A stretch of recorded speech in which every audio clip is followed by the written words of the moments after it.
Florida Governor Ron DeSantis moved migrants to the sanctuary destination of Martha's Vineyard, and the residents deported these migrants in less than 48 hours. DeSantis' move angered many people on the left, the same people who voted for the very crisis crushing our border states today. So we will go through all of the facts, figures, and points that make this hypocrisy so stunning. This episode is brought to you by our friends at Good Ranchers. Go to goodranchers.com/Allie. That's goodranchers.com/Allie.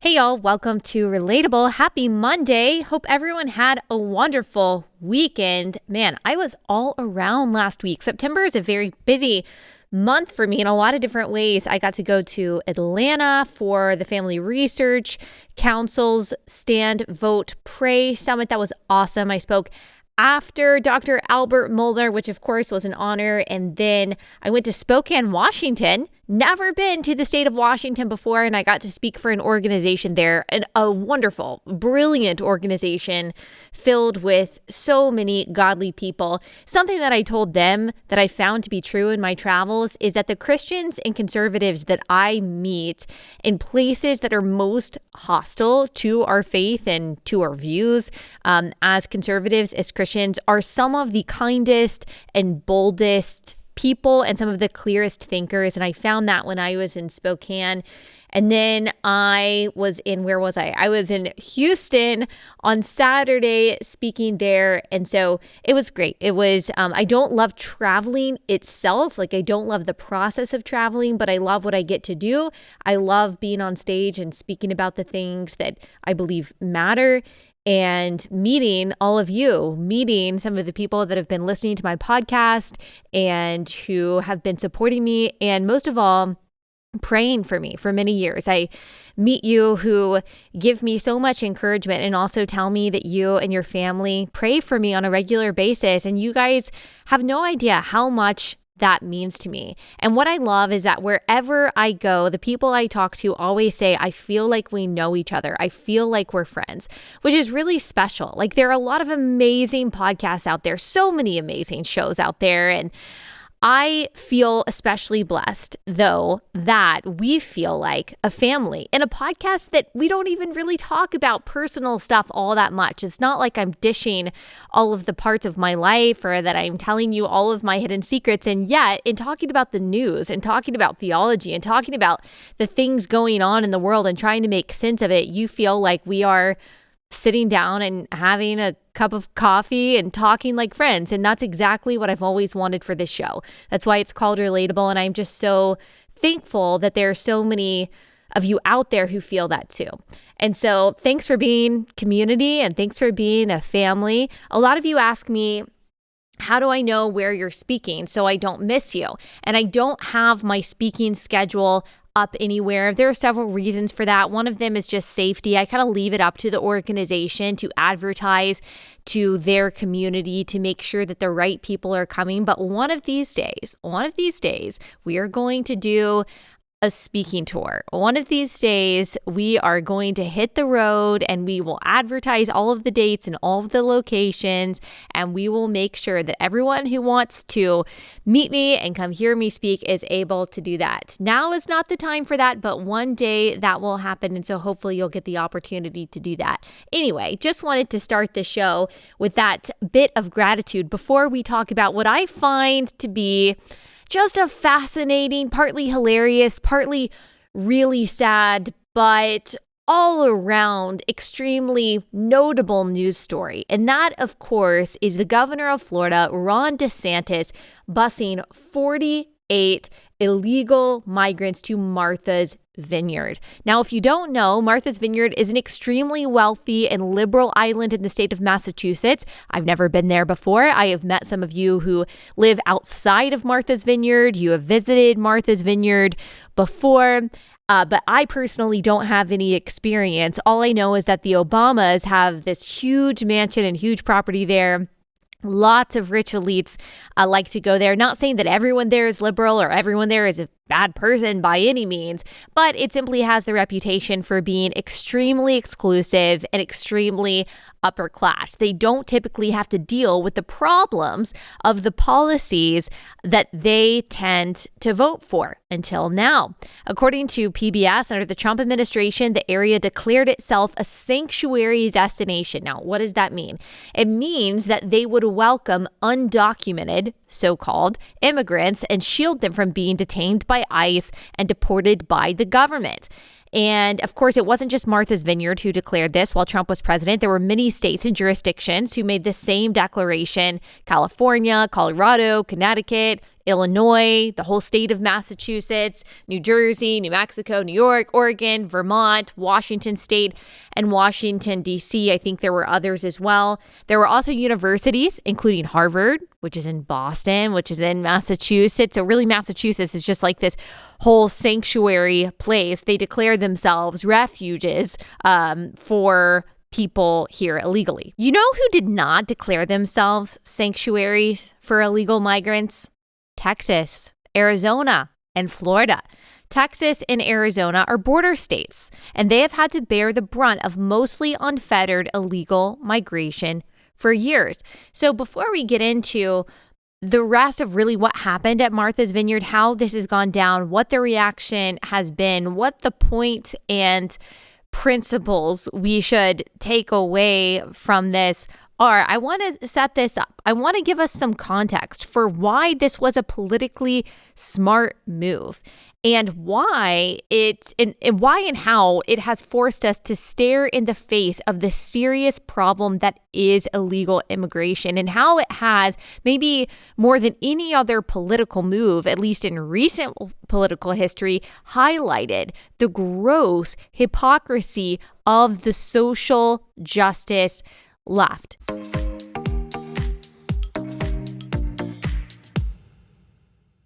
Let me tell you about our first sponsor for the day, and that is Patriot Mobile. So you're listening to this and you're like, wow, this is a real problem. I really don't want to vote for politicians anymore that are supporting illegal immigration. This is really bad for the country. Well, you probably don't want to spend your money on services from businesses that are using your dollars to support politicians that are supporting open borders, which is why you need to look into Patriot Mobile. They're America's only Christian conservative mobile phone provider and a force for conservative values. This is because they take a portion of your bill and fund conservative causes and candidates who believe in things like the sanctity of life, like strong borders, like free speech, the Second Amendment, and they are winning. That's a great thing, because guess what? Your money is already going towards political causes anyway when you support these corporations. So your money may as well be supporting the candidates and the politicians that you like.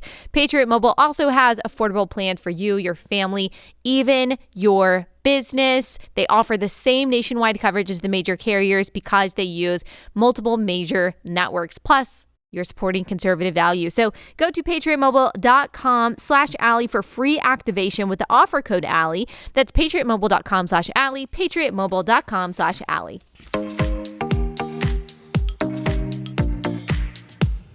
So let me tell you why this is a problem, why this happened, and why it is so ridiculous that people are only now calling this a humanitarian crisis because 48 of these illegal migrants ended up at Martha's Vineyard.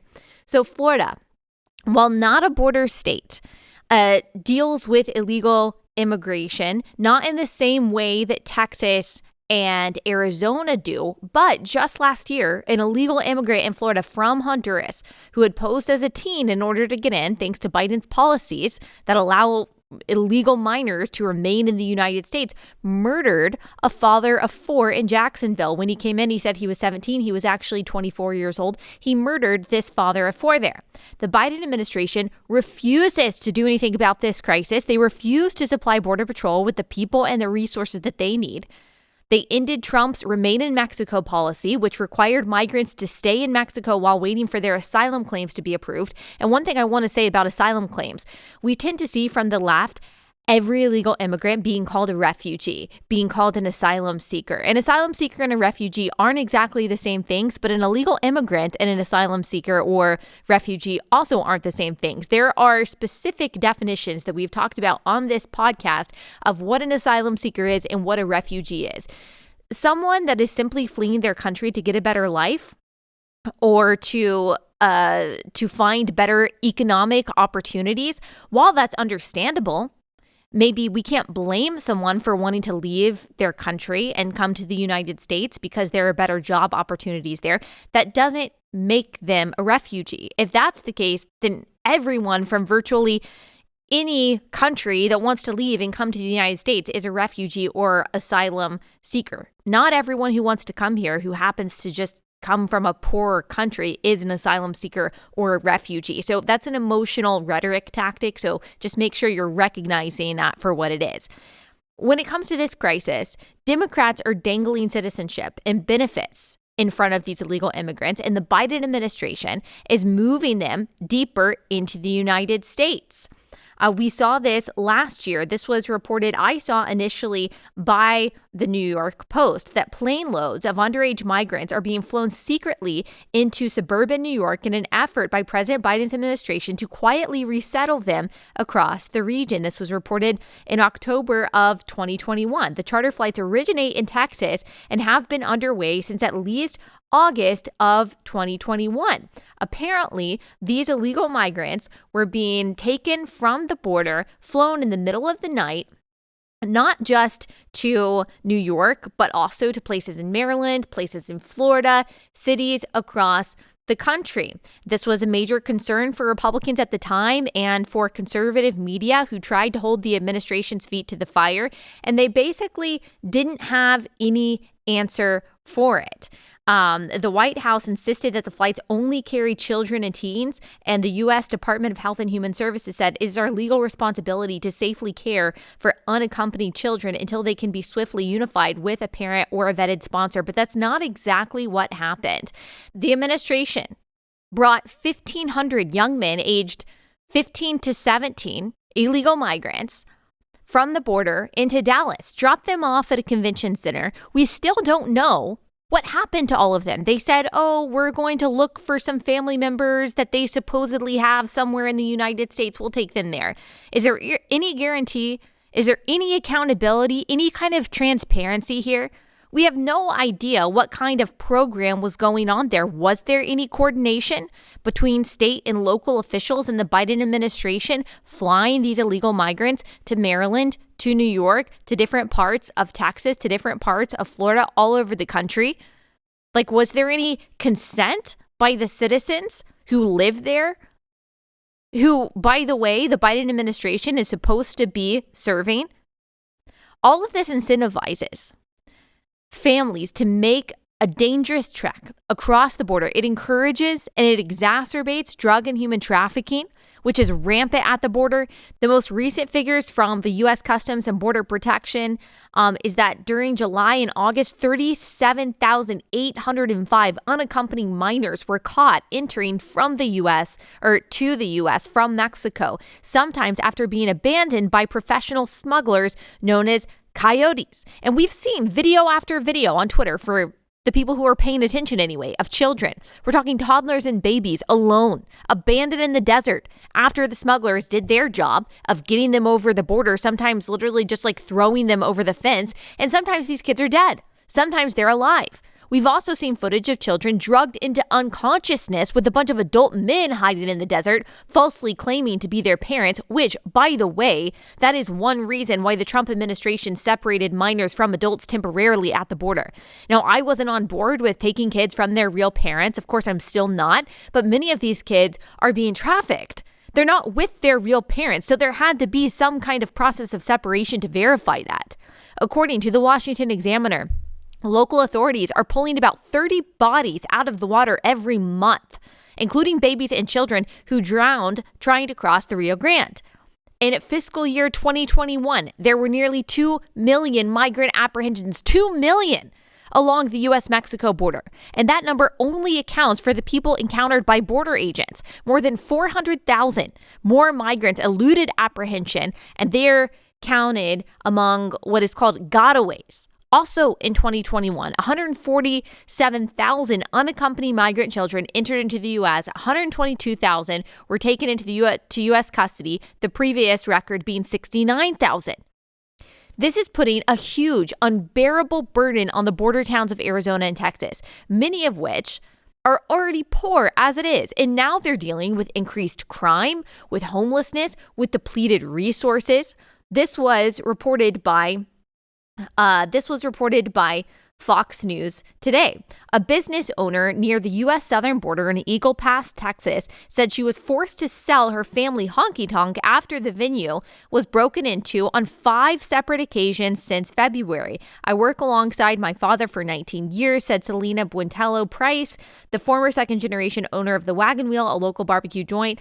One break-in in 25 years, and now she says because their town is really in the eye of this immigration storm, these illegal migrants are breaking into her property, and she's just unable to sustain the business anymore, to keep on trying to make these repairs. It's just not financially worth it. The Del Rio sector of the southern border, which includes the small town of Eagle Pass, has had 375,000 migrant encounters since October last year. According to Customs and Border Protection, Price says migrants have completely overrun the small town, leading residents and business owners to feel insecure. This is just one of many reports. This is just the latest report that I happened to see this morning. El Paso alone is spending $54,000 a day on food and shelter for illegal immigrants due to the Biden administration's lax border policy.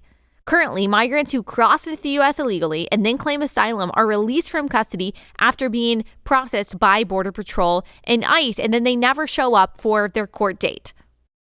This is also a report from Fox News that migrants are killing dogs, stealing from homes, in these border towns that is prompting some Texas border town residents to arm themselves. So talk to people in Del Rio, talk to people in Eagle Pass, talk to people in Yuma, Arizona, talk to people in these border towns. They will tell you this is a real problem that is affecting their lives, that is affecting their towns. They will tell you that in many cases the streets are overrun because the homeless shelters are full. This is what happens when you have lax border policy. This is what happens when you refuse to enforce immigration law. It is good for absolutely no one.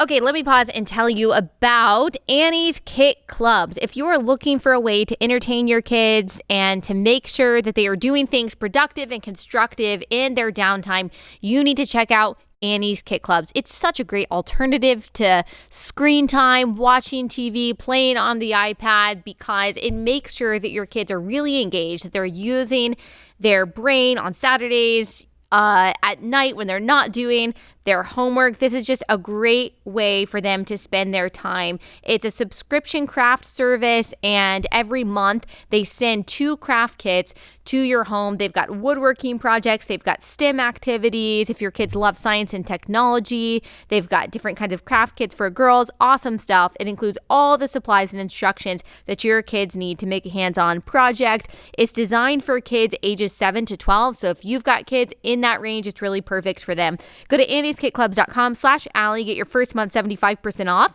That's annieskitclubs.com/Allie. annieskitclubs.com/Allie.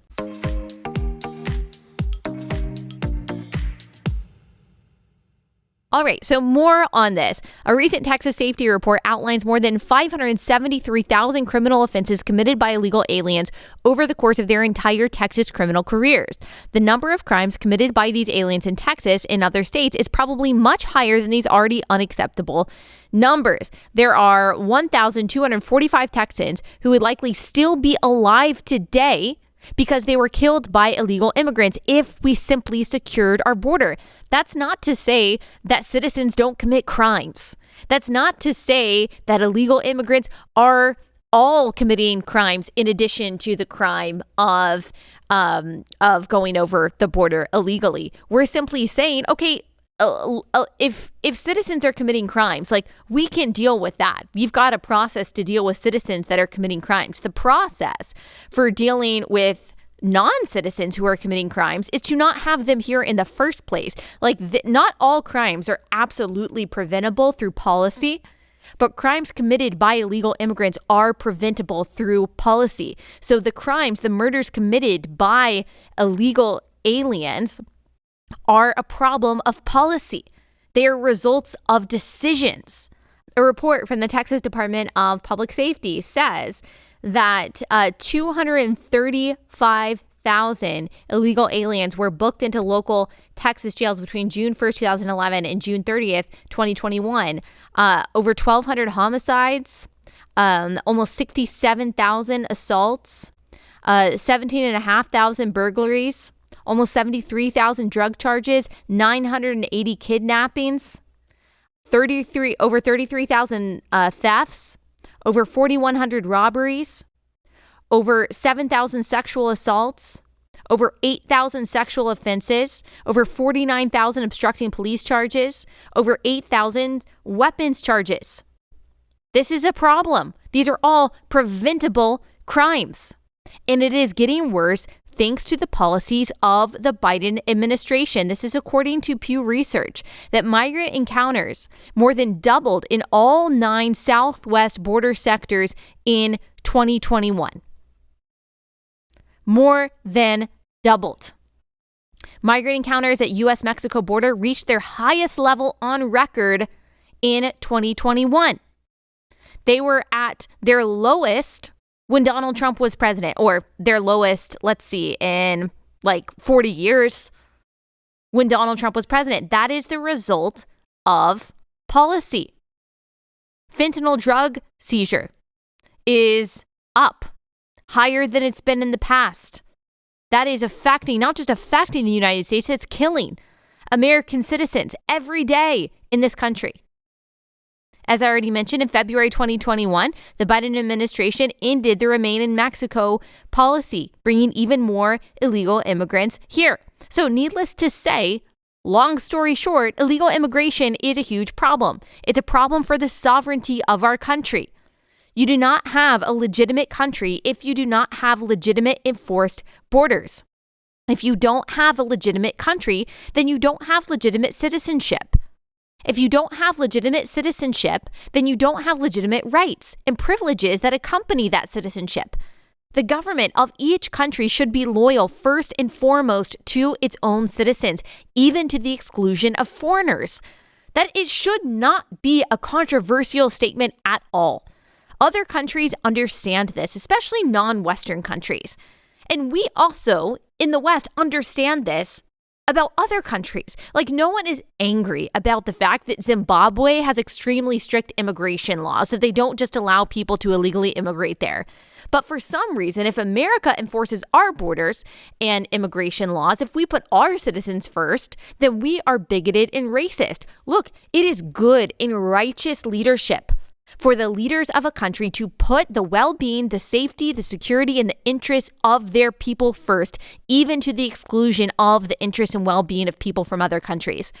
That does not mean that we think that people in America and American citizens are inherently better or superior in any way to people of other countries. That's not saying that people in America are worth more. We're actually saying that the leaders of other countries should also put the interests and the well-being and the safety and security of their people first, even to the exclusion of Americans' well-being and safety. Now, the goal, the ideal is that we can all do that peacefully, that we can also, in addition to looking after the interests and the well-being of our own citizens, help those in other countries as much as we can, but never at the expense of the people in your own country. This idea that the Old Testament command to welcome the foreigner means that we are supposed to have unfettered illegal immigration is a horrible interpretation of scripture. Like, if you really think, which by the way, it's so funny because the people that typically they extract that verse, they decontextualize that verse from Exodus that says that Israel was supposed to welcome the foreigners, and they think that we're supposed to base U.S. immigration law on that particular verse, those are the same people that call people like me Christian nationalists because I use biblical principles to inform my perspective on, for example, abortion. So it's just really funny. But if you want to do that, like if you really want immigration law in the United States to perfectly reflect the immigration law in Israel, it's going to be a lot harsher and a lot stricter than American immigration law here today. Like, you know that people who wanted to be a part of Israel, they couldn't just come in and do what they wanted to do. Like, there were restrictions, there were regulations, there were requirements for people who wanted to be a part of Israel that they had to conform to. And so those today who think that the Bible in any way supports this idea of simply allowing your country to be overrun, supports this idea that walls are racist. One, you've never read the book of Nehemiah, and you don't understand what it means for leaders in a country to really care for and steward the people that God has entrusted to them. The truth is that illegal immigration is bad for all parties involved. The U.S., that's one party. The women and children making the trek, the countries from which they're fleeing, it causes something called brain drain, where all of the competent people are leaving these poor countries and just making the countries worse and poorer. The only people benefiting from it are human and drug traffickers and Democrat politicians who have been using these people, listen now, have been using illegal immigrants as political pawns for years by either using them as bait to get the Hispanic vote and painting Republicans as bigots for wanting to secure the border, or by promising them citizenship and voting rights. Or, and this brings us back to Martha's Vineyard, by declaring their cities and states sanctuary areas during Donald Trump's presidency. So, in light of all of this, Republican governors finally said, fine, let's see you put your money where your mouth is. You voted for this mass migration. You deal with the consequences. So Governors Abbott and Ducey, Texas and Arizona started busing migrants from their borders to some of these sanctuary jurisdictions. They sent buses and migrants who volunteered for relocation, by the way, to places like New York City and Washington, D.C. In June, New York City Mayor Eric Adams signed off on a $2 billion child care plan that includes taxpayer funding for child care benefits for illegal immigrants. But now he's saying that the migrants that have shown up in the city, thanks to these Republican governors, are creating a humanitarian crisis that they just can't handle. He actually said on ABC yesterday that the city is overwhelmed by this new influx of illegal migrants, despite the city being a sanctuary city. And the host of the show, Jonathan Karl, asked a really good question. He said, but look at what we just heard from the mayor in El Paso, Karl said to Adams the other day. They had 2,000 in a single day. How is it, he asks, that New York City is overwhelmed when it's a fraction of what we're seeing at the border? And of course, Eric Adams did not have an answer for that. Muriel Bowser, mayor of Washington, D.C., said this in a statement in 2016. The values, laws, and policies of Washington, D.C. did not change on Election Day. She's so brave. We celebrate our diversity and respect all D.C. residents, no matter their immigration status. We are a sanctuary city because we know that our neighbors are safer and stronger when no one is afraid to call on our government for help and when our police can focus on protecting and serving. So basically, they were going to shield these illegal immigrants from deportation and being detained. And yet, here was this same mayor just a few days ago.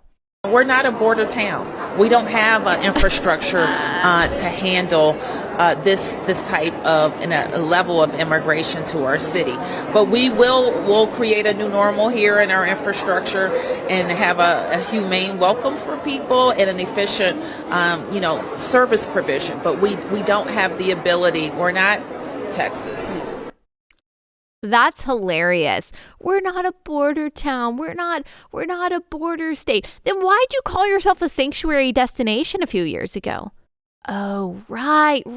Because you were posturing. It was a virtue signal because you, like all of these other Democrat leaders, including Lori Lightfoot of Chicago, she's also in this group, have been using immigrants as pawns for years without ever intending to face the consequences of your rhetoric, your vote, and your policies. And by the way, Texas does not have the resources, and neither does Arizona. And this brings us to Martha's Vineyard and Governor DeSantis. DeSantis chose the epicenter of liberal wealth, of privilege, and virtue signaling, and decided to force the residents there to put their money where their mouth is.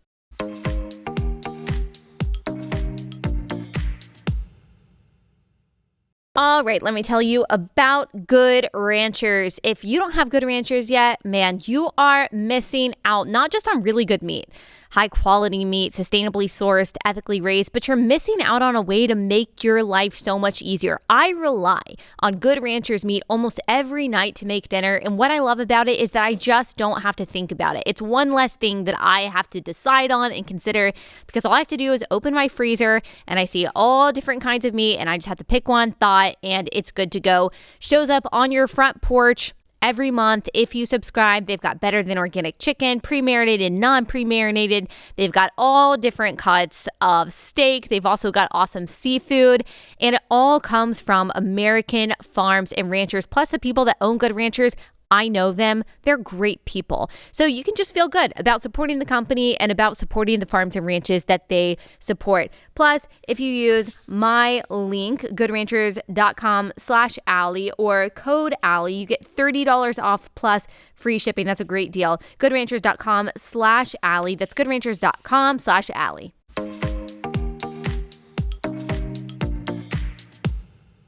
So this is according to AP News. On Wednesday, September 14th, 2 planes carrying 48 predominantly Venezuelan illegal immigrants landed in Martha's Vineyard, Massachusetts. The migrants transported to Martha's Vineyard are Venezuelans who recently crossed the southwest border without authorization and turned themselves into border officials. The immigrants were transported from San Antonio, Texas to Martha's Vineyard via 2 charter planes.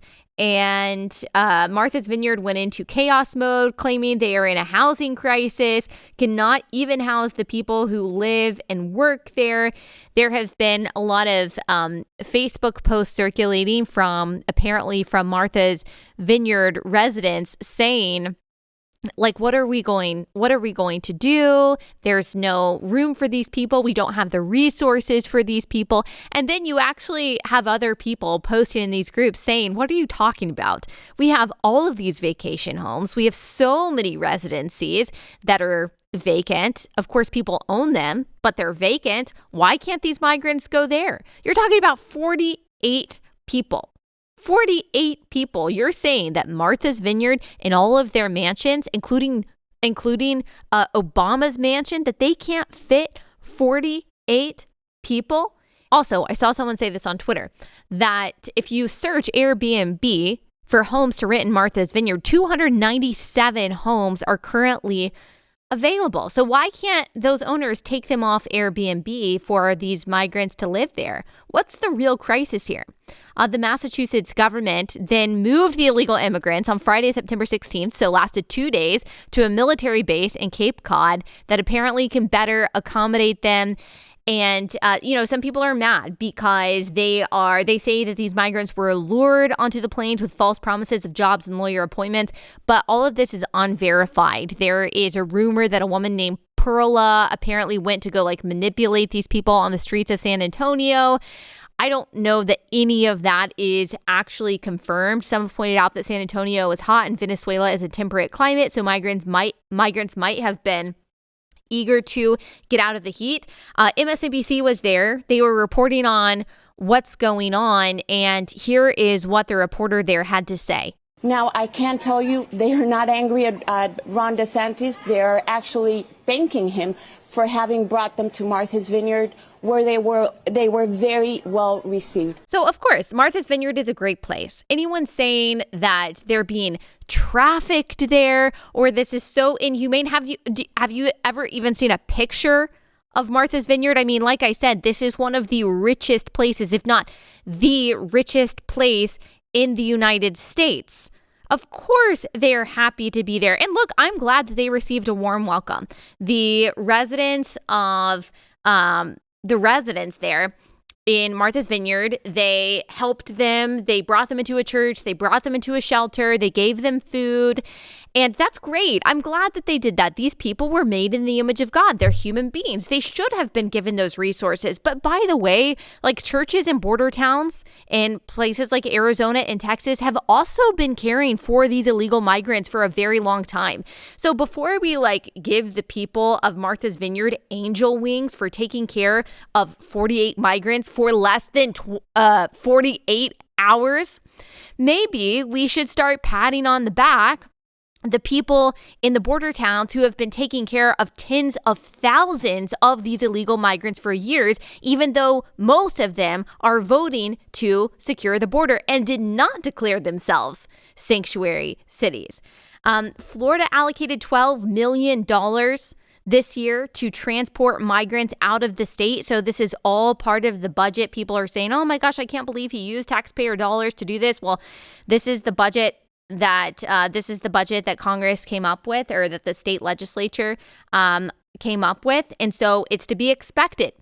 Also, Greg Abbott took 2 Texas buses of migrants to the vice president's house to just kind of show her, here's the crisis that's going on. This is what's happening. I mean, this is a tiny, tiny snippet of the problem that these border states are facing.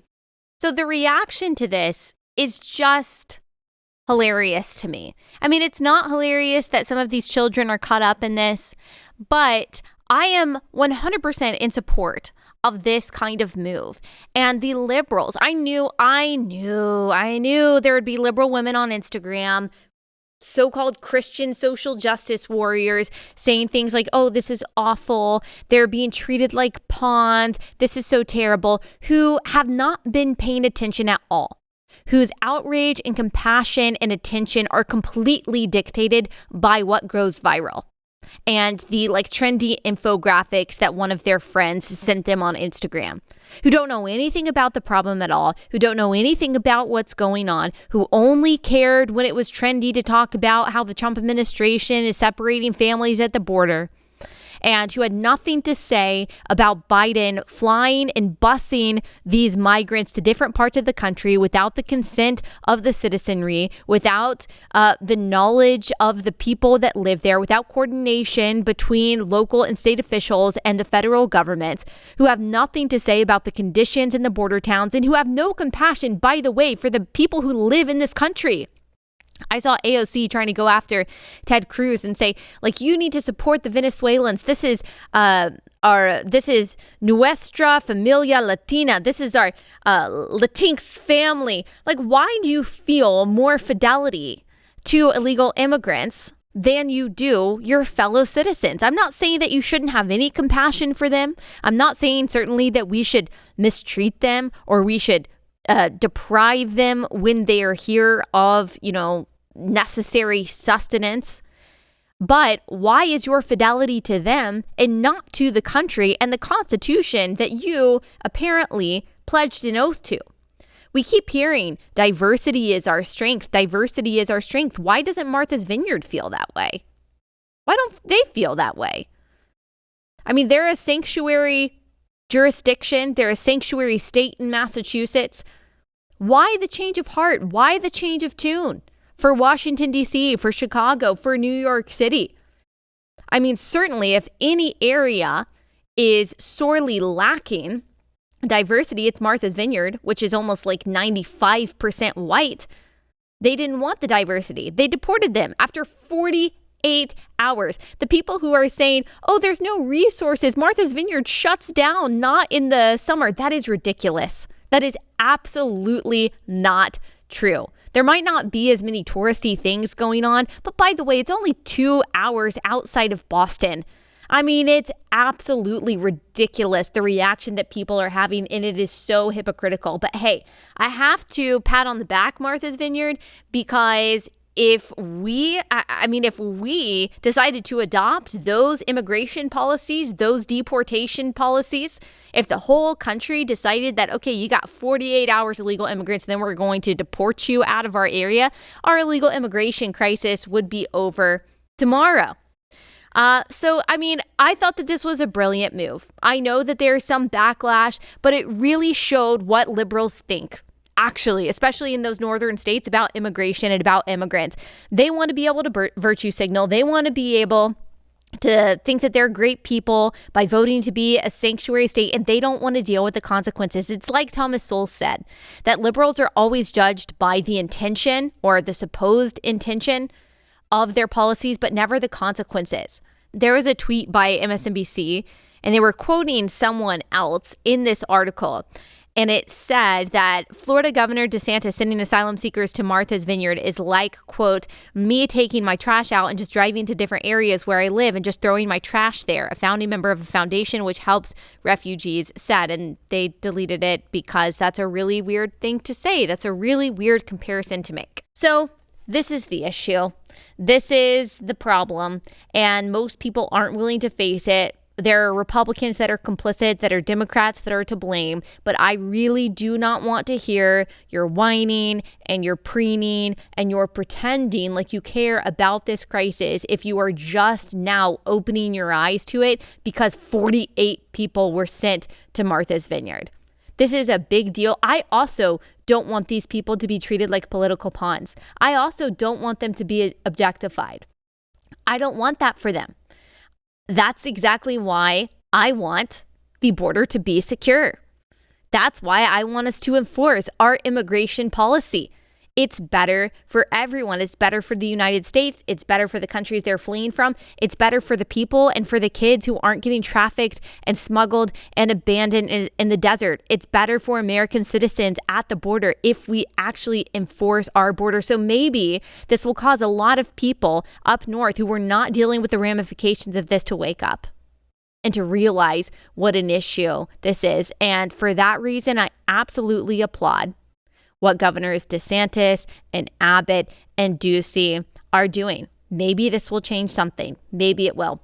All right, I want to talk about Chrissy Teigen, but I don't have time for that today, and her announcement that actually what she told us was a miscarriage last year, and I really defended her when she posted those pictures, and now she is telling us that was an abortion. So I'll tell you all of my thoughts on that. That'll probably be tomorrow. Thanks so much for listening. We'll see you back here then.